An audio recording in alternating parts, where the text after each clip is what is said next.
Hi, I'm here today with all of you at SU Teaching SU. My name is Susie Moss, and I'm a Billy and coding instructor here at Southwest University to include health admin administration. I've been in the medical field for over 25 years. I've been managing 3 offices for the last 25 years. The last clinic that I've been with is Dr. Bloomfield's office, who's an ophthalmologist, and I've been with him 17 years. And really what I wanted to share is that, there's always the question, Miss Moss works all day and then she's here at night. How does she do it? Well, there's certain things that I do take into account is that I have a really good team, and that's what's important in health administration is that we do build a good team because they're here to help you and they're here to fill all the voids that you need and all the weaknesses you have. And that is one thing that I feel I have mastered in healthcare management. Now, my roles can include human resource, accounting, hiring, including the hiring and the firing, but also they can also include being a psychologist. And that's really why we're here today, is because, having extras coming in and out of our office, I feel that we don't teach our students enough about the interaction they're actually going to have with patients.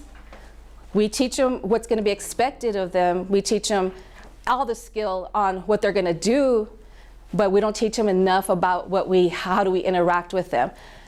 And this is why I brought my team. Now, we want to do this in a series, but today it's really going to focus on front office and all the interactions we have with our different patients that come in. Now, I'm not saying all patients are going to be rude and whiny, but I will let you know that at least once per day, you will have someone that's going to give you a problem, or you might have a person that comes in with mental issues. Now, of course, it's a HIPAA violation to look at medical records to see, what their diagnoses are. But for the most part, those patients who have mental issues kind of straight out tell you that they do have one. And with that, you have to put that in your mind when they're in front of you, that that's the patient that has that. Now, we don't always know how they're going to react, and we just have to go along with it. One thing we can't do is take it personal. So, I speak all day and I teach all night, but to get a real insight, I did bring my employees with me, 2 of them, that deal with a lot of the patients. Now, my first one is Gloria Rodriguez, and she's been with me actually 17 years. So it's kind of like a marriage. And being part of a practice manager, I also work in the front, a couple of days, because that keeps me active as to what's really happening and what are their needs. Okay, so I brought Gloria today with me because she mainly runs the front office, but she also does billing and coding, and we do a lot of other things together. So I felt like, Gloria in my office is my right hand. And so today I'm going to present her, and she's going to give a small presentation and give the students some advice and instructors as to what we need to put in the classroom when we're dealing with all the different type of behaviors. So here you go, and I'll introduce you, Gloria. Hi, good morning. My name is Gloria Rodriguez. I have been with Dr. Bloomfield for like 17 years, going on 18 in January. So the best advice I can give anybody, any student, always whenever you go, even though you're an extern, give 100% of yourself. Always ask questions. Bring a notebook, write notes, because you might forget what you are gonna do tomorrow. It might be the same thing, but guess what? For some reason, you forgot. Always bring a notebook and apply yourself at 100%, because you don't know, whatever you're learning today, it might be used at your other place of employment. Treat everybody in a unique way. There's sometimes we have to educate our patients because they think that just because they have insurance, that insurance is gonna cover at 100% and they're not responsible for anything. They don't know how their insurance works, whether they have a deductible, whether they have a copay. And they do get upset at times. And they say, oh, my insurance isn't any good. Well, I'm not saying your insurance is any good. I am just saying that this is how your insurance works, and we at times also have to educate them on how their insurance works and what it covers, what it doesn't cover, whether we accept it. Sometimes they think just because they have a certain insurance, all doctors accept that. That's not the case. There are certain insurances that we as providers do not accept. And that's what gets them upset. But it's not our fault at that point. We do, and the doctor does try to get on as many plans as he can, but you know, we're not on all of them. Now I'm here to introduce Julian Morales. So Julian's been with us for 5 years. Now Julian will tell you a little bit of his story, so when he comes up. But I will say that here in my office, you know, we do hire employees with disabilities. Julian has RP, so he's legally blind. We have some funny stories about him too, especially running into the walls, into the patients. It's actually funny, but I know it's not funny to him, but here he comes. Hello everyone, my name is Julian Morales and I work for Dr. Blumenfeld, and I work front office and back office, sort of. So I mainly do like scheduling, calling and confirmations for visits, and if people call and the front office is a little too busy, I sometimes get the overflow of the phone calls. Now, dealing with patients every morning, for me it's been a different experience. I come from the construction world where I was a boss and I didn't have to be nice to people because the job ended, the employees moved on, and I never saw them again. The clients, the job finished, the job was over, it was done. Something new that I'm learning and being in the medical industry and working for a practice is that you build a rapport with patients, you build a relationship, they kind of become like family. Especially those patients that have been coming to our office since like 1982, 1990, and they come in every 6 months, every 4 months, and they come in for their annual. So they start to get to know you. A lot of the patients miss when I don't call them, and since I'm the one that does the phone calls every day, I'll be absent a day, somebody else will make the calls. Next time I call, that patient will ask me, how come I didn't call last time? So you do build a relationship, a sort of family when you make a practice, when you're working at a practice, and when you've been there so long. Some of the things that I deal with in the mornings when I call the patients is I'm a male first and foremost, so when men answer and I'm asking for their wives, they get upset. They start questioning, who am I, why am I calling, what's my name? They don't even want to hear that I'm calling from Dr. Blumenfeld's office to confirm an appointment. They get jealous right away. Even though they're 75 years old, 80 years old, they're still jealous of a man calling their 80-year-old wife. I think it's adorable. However, it gets me upset. 7:30 in the morning, 8 in the morning. I don't want to deal with this, but I'm learning to deal with these things.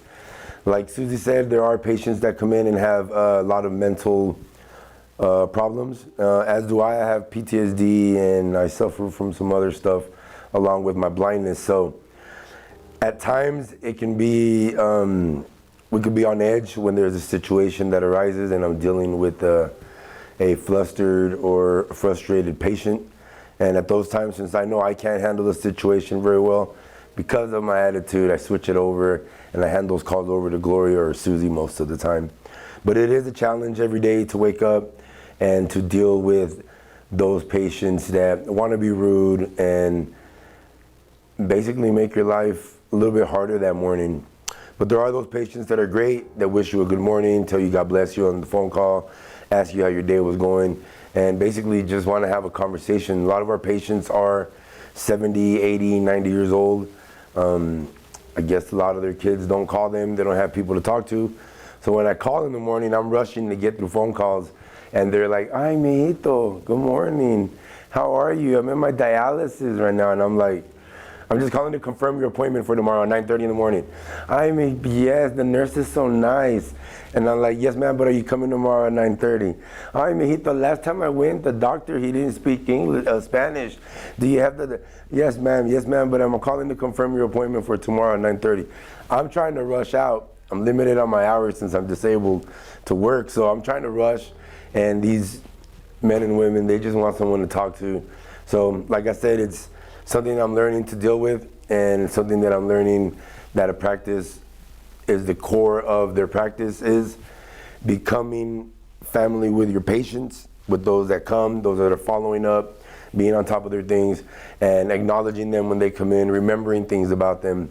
And a lot of times I know the patient just by their name now when I hear their name on the screen, and I know what kind of approach I need to take when they answer. There are some of those patients that I know that are just like me. They answer, "This is Robert. Robert calling to confirm tomorrow, 8:30. Yes, sir. Thank you tomorrow. Get back." Quick and easy. And I know those when I see their name come up, and then I know those that are going to want to chat. There's one patient in particular that when they pop up, I won't even disclose if they're male or female. When they pop up on the screen, I always ask the person that's working next to me if they mind making the call, because this person loves to talk. This person is going blind as well as I am, and we've been in some groups together out in the community. So whenever they get an opportunity to talk to me, they just want to talk, and I'm just there to do my job and get out. So I'll ask my coworker, "Can you please call this person?" And that person likes to talk to everyone. So then my coworker will say, "No, you handle the call."